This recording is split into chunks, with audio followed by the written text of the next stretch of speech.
November 11, 1943, dawn breaks over Bougainville Island. The jungle breathes mist across the forward positions of the 3rd Marine Division at Empress Augusta Bay. Staff Sergeant Michael Callahan presses his cheek against the walnut stock of his Springfield rifle. Through the unearthly 8-power scope, the world sharpens into brutal clarity. In his left hand, he holds something absurd, a Campbell's chicken noodle soup can, dented, rusted, both ends removed, a single hole punched through the side. To any military tactician, it would seem like trash. To Callahan, it's about to become a weapon.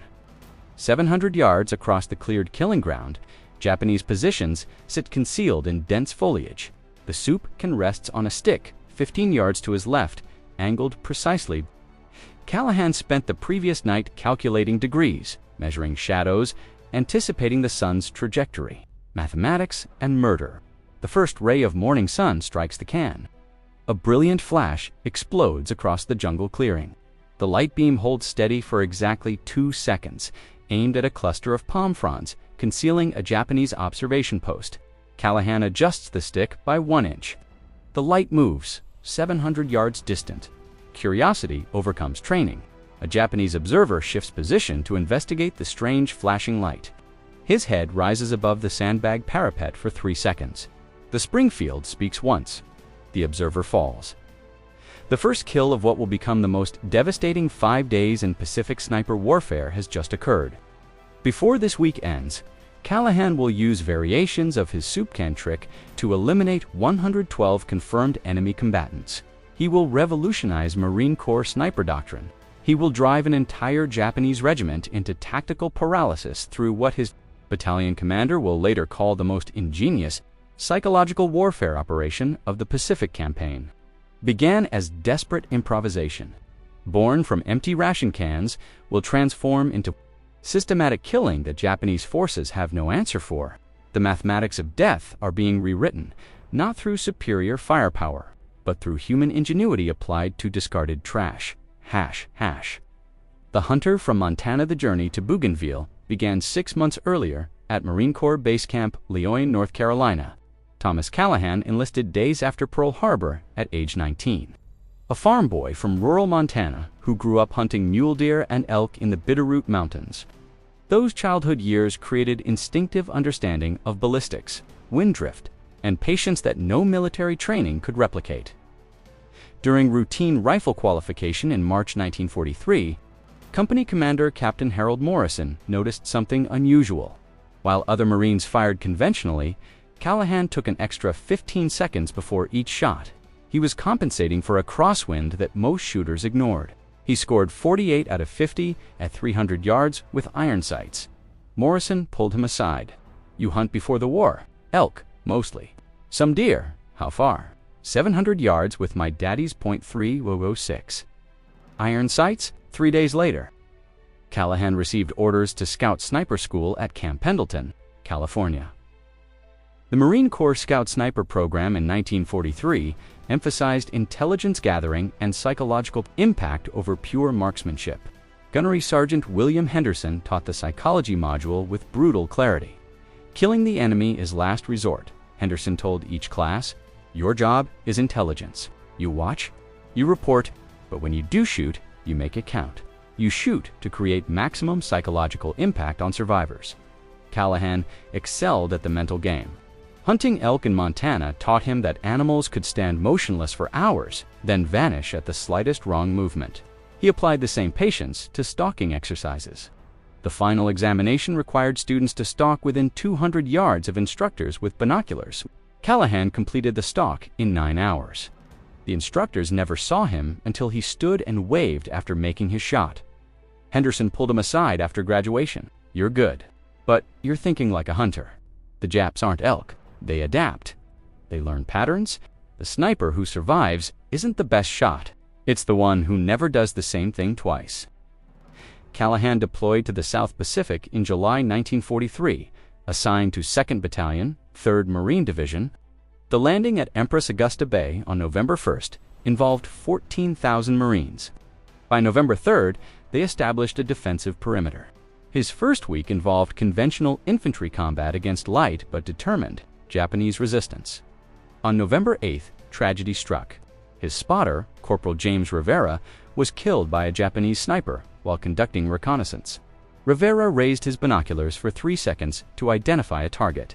The Japanese sniper, concealed in a tree platform 600 yards distant, made a perfect headshot. Callahan spent 30 minutes motionless, processing grief and rage. He studied the jungle, analyzing angles, calculating positions. Rather than calling for artillery or attempting immediate revenge, Callahan withdrew. He carried Rivera's body back to friendly lines and requested permission to hunt the Japanese sniper using unconventional methods. Captain Morrison, desperate to reduce casualties, agreed. The birth of innovation that night, Callahan sat in his foxhole studying the problem. The Japanese sniper had perfect concealment. He couldn't spot him with binoculars. Direct assault was suicide. Artillery would be wasted. He needed to force the enemy sniper to reveal his position without exposing himself as Callahan ate his evening Saracen chicken noodle soup heated over a fuel tablet. Inspiration struck. The can, opened with his .38 can opener, caught the last rays of sunset. A brilliant reflection flashed across his foxhole. Callahan stared at the can, then at the jungle, then back at the can. 15 minutes later, he was explaining his idea to Morrison. You want to use soup cans as bait? Not bait. Distraction, confusion. The Japs train to spot movement, sound, muzzle flash. They don't train for random light reflections. If I can make them curious, they'll shift position to investigate. That's when I shoot, Morrison considered. You'd need multiple cans at different positions. Create a pattern they can't ignore. Morrison approved the mission. Callahan would work with a security team of 4 riflemen and demonstrate the technique on targets of opportunity before attempting to hunt the specific sniper who killed Rivera. November 9th saw the first test. Callahan positioned himself 300 yards behind the front lines, overlooking a clearing used by Japanese troops moving between positions. He spent 2 hours before dawn planting 5 soup cans on stakes at various positions, each angled to catch morning sun. At 0615, the sun rose. Callahan worked methodically, adjusting each can using a string system he'd rigged, creating specific light flashes aimed at Japanese positions. The first flash lasted 3 seconds, then darkness. 30 seconds later, a flash from a different position. For 20 minutes, nothing happened. Then a Japanese soldier emerged partially from the tree line, trying to locate the source of the mysterious light signals. He assumed American forces were using mirrors for tactical communication. He raised binoculars to investigate. Callahan's shot struck him in the chest at 480 yards. The Japanese soldier fell. Callahan immediately withdrew, moving 300 yards south to a completely different position. The soup cans remained, still creating random flashes. 30 minutes later, Japanese mortar fire saturated the area where Callahan had been. Over 50 rounds fell on empty jungle. That afternoon, Callahan refined his technique. He punched small holes in strategic positions to create different reflection patterns. He painted some cans with mud to dull certain surfaces, while keeping others shiny. He developed a remote adjustment system using string and simple pulleys. The 5 days of death, the evening briefing at battalion. Headquarters drew unexpected attention. Lieutenant Colonel Michael O'Brien listened with increasing interest. We've identified at least 15 Japanese sniper positions in this sector. They're killing 3 to 5 Marines daily. If your technique works, we could turn the tables. How many kills do you think you can realistically achieve? Callahan considered. If I can set up proper positions, and if the Japanese don't adapt, maybe 20 to 30 in a week. That's assuming optimal conditions. O'Brien made a decision. You have 5 days. I'll assign you a dedicated security team. Your only mission is to eliminate enemy snipers using whatever methods work. After 5 days, we'll assess effectiveness. November 10th began with extensive reconnaissance. Callahan identified 7 primary positions with clear sight lines to known Japanese positions approximately 400 to 800 yards distant. Each position required different soup can configurations based on sun angle, enemy positions, and available concealment. The first success came at 0745. Callahan positioned 6 soup cans in a rough semicircle facing Japanese lines. Using his string system, he created a specific sequence. Flash from position 1 for 5 seconds. flash from position 3 for 3 seconds. This pattern repeated 3 times through his scope. Callahan watched Japanese positions 640 yards distant. After the pattern repeated, 2 Japanese soldiers emerged from a concealed bunker entrance, clearly discussing the light signals. One pointed toward the soup can positions. The other raised binoculars. Callahan had positioned himself 90 degrees off-axis from the soup cans, creating perfect ambush geometry. The Japanese soldiers were focused entirely on the can positions, never imagining the real threat came from the flank. His first shot hit the soldier with binoculars. The second shot hit his companion. Both were clean kills. By November 10th evening, Callahan had achieved 9 confirmed kills using variations of the soup can technique. Japanese forces trained to detect ventional threats had no doctrine for handling weaponized distraction. November 11th brought the encounter that would define the entire operation. Callahan had identified a particular Japanese position that appeared to house their primary sniper. This position, camouflaged in a large tree approximately 700 yards east of Marine lines, had been responsible for at least 6 American casualties. The Japanese sniper in that tree was exceptional. He never fired twice from the same position. He showed perfect fire discipline. Marine counter-sniper efforts had failed repeatedly. Callahan spent November 10th studying the tree. He determined the Japanese sniper had at least 3 different firing positions in that single tree, connected by concealed platforms. The challenge was forcing this skilled operator to expose himself. Callahan realized standard soup can techniques wouldn't work. This sniper was too experienced to investigate random light flashes. He needed something more compelling. The solution came from understanding Japanese tactical priorities. Their snipers were also intelligence gatherers. They documented American positions, troop movements, equipment. What would force such a sniper to break concealment? Callahan developed what he called the command post gambit. He positioned soup cans to create light patterns that mimicked American signal communication, but he added theater. He had his security team move conspicuously, carrying radio equipment, map cases, and other items suggesting a forward command post. Then he positioned his soup cans to create light flashes that appeared to signal between this command post and frontline positions. From the Japanese sniper's perspective, this was intelligence gold. A forward American command post conducting visual signal communication suggested vulnerability. The sniper would have to investigate. Callahan positioned himself 500 yards north of the fake command post, with clear line of sight to the suspected sniper tree at 0930. Callahan began his light show. His security team performed their roles perfectly, moving with purpose.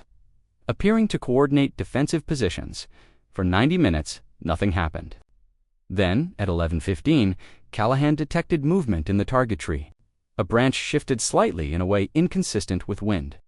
Years of hunting elk had taught him to recognize these micro-movements through his 8-power scope. Callahan scanned the tree systematically. He found it at 11:23, a small opening in the foliage, approximately 15 inches wide, positioned for perfect view of the fake command post. As Callahan watched, the opening darkened slightly. Someone had moved into position behind it. Callahan made microscopic adjustments. He controlled his breathing, slowing his heart rate. The range was 712 yards. Wind was approximately 8 miles per hour from the southeast. He'd need to hold 2 feet right and aim 30 inches high to compensate. At 11:27, the Japanese sniper's rifle barrel emerged through the foliage. Just 6 inches of steel, but enough to confirm the exact firing position. Callahan waited. The barrel steadied. The Japanese sniper was preparing his shot. Callahan fired. The .3006 round arced through humid jungle air, 712 yards, approximately 2 seconds of flight time. The bullet struck exactly where Callahan had aimed, passing through the foliage opening and hitting the Japanese sniper in the head. Through his scope, Callahan saw the rifle barrel drop. Then a body fell through the tree branches, crashing through multiple platforms before hitting the ground. Marines searching the position later that day found extensive sniper equipment and a logbook documenting 53 American casualties over 3 months. They also found the body of a Japanese sergeant, identified as one of the 6th Division's most experienced snipers. Escalation and evolution November 11th. Afternoon brought an unexpected complication. Japanese forces, having lost their primary sniper and several other soldiers to mysterious circumstances, adjusted their tactics. They stopped investigating random light flashes. They pulled back. They enforced stricter fire discipline. Callahan realized he'd forced adaptation.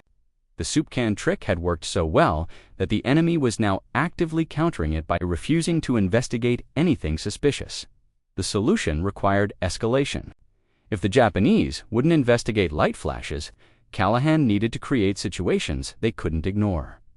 November 12th began with Callahan deploying 8 soup cans instead of his usual 5 or 6. He positioned them to create what appeared to be a coordinated signal network between multiple American positions. The pattern suggested major troop movements or attack preparation. This wasn't just random flashing lights. This was simulated tactical communication that Japanese intelligence couldn't afford to ignore. The technique worked.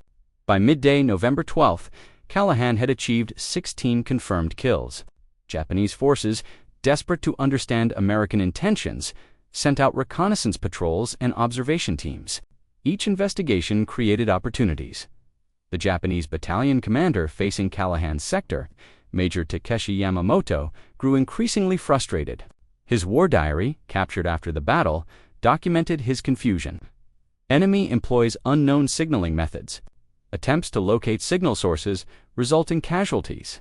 Sniper fire of exceptional accuracy eliminates observers, unable to determine if signals are genuine tactical communication or deception.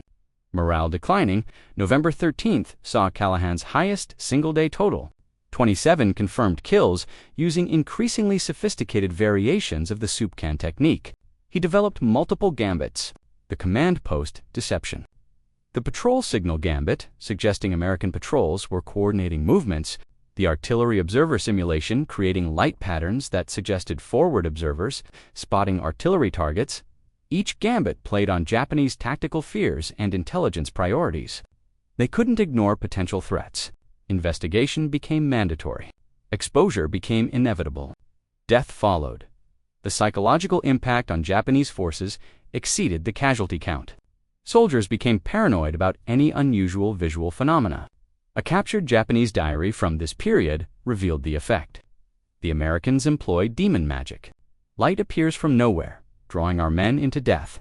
Officers forbid investigation, but intelligence demands reconnaissance. 3 men in my squad dead investigating light signals. I no longer trust my eyes. The final count November 14th brought the technique to its peak effectiveness. Callahan achieved 31 confirmed kills. He'd perfected timing, positioning, and pattern creation. His security team operated seamlessly. The soup cans, now numbering over 20 in various positions, created a web of deceptions that Japanese forces couldn't navigate safely.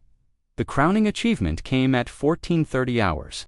Callahan had positioned soup cans to suggest a major American assault was being coordinated.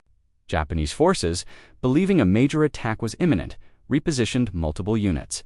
This repositioning required movement across open areas. Officers had to expose themselves to coordinate defensive preparations over 90 minutes. Callahan and his security team engaged targets of opportunity with devastating precision. 11 Japanese soldiers fell, including 2 officers whose deaths created command confusion that degraded the entire defensive sector's effectiveness. That evening, Lieutenant Colonel O'Brien summoned Callahan to battalion headquarters. Your 5 days are up tomorrow. Current count is 103 confirmed kills, with secondary observers verifying 89 of them.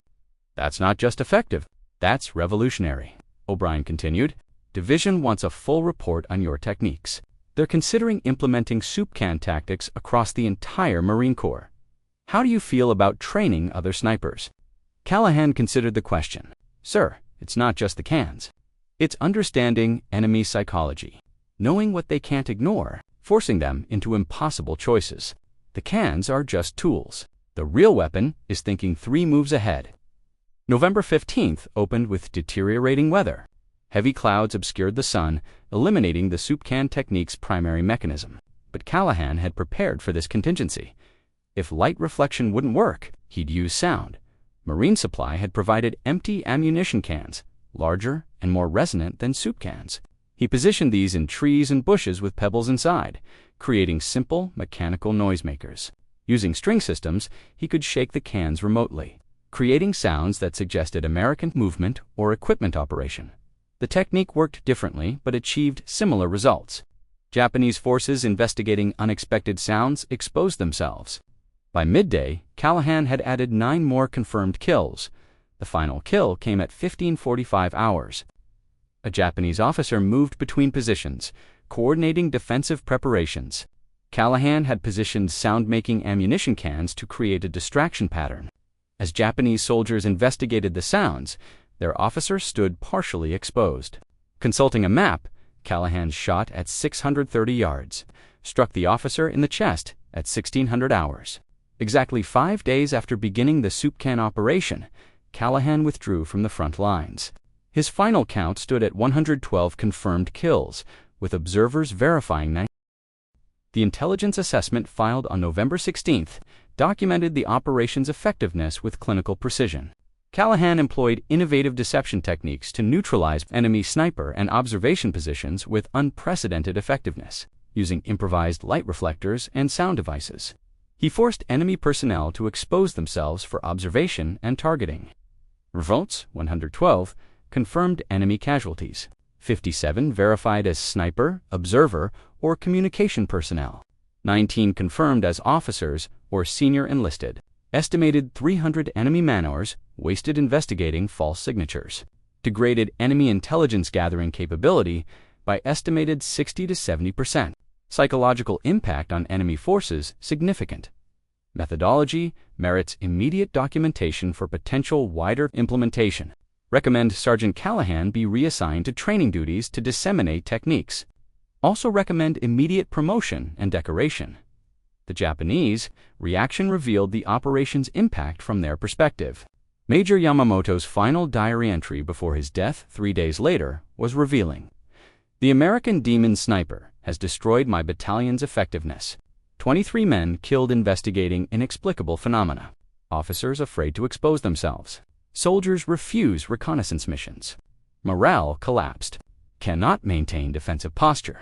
Under these conditions, a Japanese intelligence report attempted to analyze the situation. Enemy appears to have developed new sniper tactics. Employing sophisticated deception, light signals and sound devices draw our forces into prepared ambush zones. Conventional counter-sniper doctrine ineffective.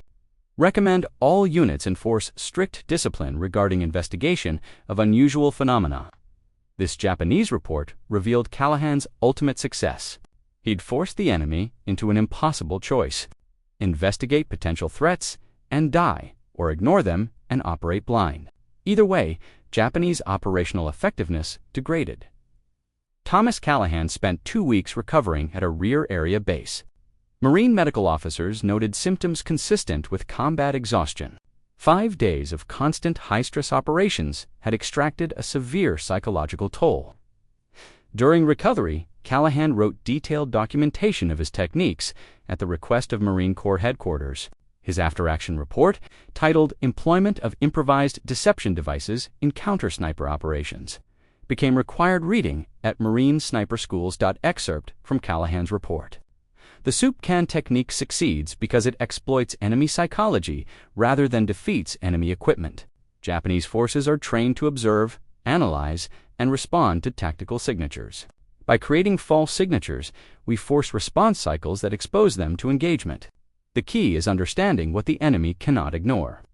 By January 1944, Marine sniper teams across the Pacific were implementing variations of Callahan's techniques. The improvised light reflectors became so common that supply officers began issuing polished metal plates specifically designed for the purpose. These mirror plates became standard sniper equipment through the Pacific campaign's remainder. Callahan never returned to frontline sniper duties. In January 1944, he received orders to Marine Corps Base Camp Pendleton as a sniper school instructor. For the war's remainder, he trained over 400 Marine snipers, emphasizing creativity, psychology, and the importance of thinking beyond conventional tactics. His teaching methodology broke from traditional military instruction. Rather than emphasizing marksmanship alone, Callahan taught conceptual thinking. He'd present students with tactical problems, then say, "The rifle is just a tool. Your real weapon is creativity. The enemy trains to counter known threats. Your job is becoming an unknown threat." Thomas Callahan survived the war without physical injury. He was promoted to gunnery sergeant in March 1945 and received the Navy Cross. The citation read in part for extraordinary heroism and distinguished service while serving as a scout sniper. Gunnery Sergeant Callahan employed exceptional tactical innovation to neutralize enemy positions with devastating effectiveness. Callahan left active duty in November 1945, returning to Montana. He rarely discussed his wartime service publicly. In a 1978 interview, he reflected on the soup can operation. "People focus on the kill count. That's not what mattered. What mattered was showing that individual initiative could change outcomes. The Marine Corps gave me a mission and trusted me to find solutions. That trust, that willingness to let a sergeant try crazy ideas, that's what won the war." The interviewer asked if he felt proud of his achievement. Callahan paused. "I'm proud we won. I'm proud I helped Marines survive by eliminating threats, but I'm not proud of killing. Every one of those 112 men was somebody's son, maybe somebody's father. They fought for their country, same as me. Necessary doesn't mean proud, it means necessary." Callahan died in May 2003 at age 81 in Missoula, Montana. His obituary mentioned his Marine service, but focused on his 40-year career as a high school teacher and coach. Former students remembered him as patient, encouraging, and always emphasizing creative problem-solving. The soup can trick lives on in military training and tactical literature. Modern military deception operations trace conceptual lineage to Callahan's innovation. While technology has advanced, the fundamental principle remains unchanged. Force the enemy to respond to false signatures, creating exposure opportunities that can be exploited today. The original Springfield rifle Callahan used on Bougainville resides in the National Museum of the Marine Corps in Triangle, Virginia. Displayed alongside it are 3 soup cans, dented and rusted. Recovered from the battlefield in 2007, the placard reads, "These ordinary objects, transformed by extraordinary thinking, represent the innovative spirit that defined American fighting forces in World War II." Gunnery Sergeant Thomas Callahan proved that success often comes not from having the best tools, but from using available tools in the best ways. The 5 days from November 10th through 15th, 1943, witnessed a demonstration of individual initiative that changed doctrine. 112 confirmed enemy casualties resulted not from superior firepower, but from creativity applied to discarded trash. In an era of smart weapons and precision-guided munitions, Callahan's story reminds us that the human factor remains decisive. Technology amplifies capability, but creativity defines possibility.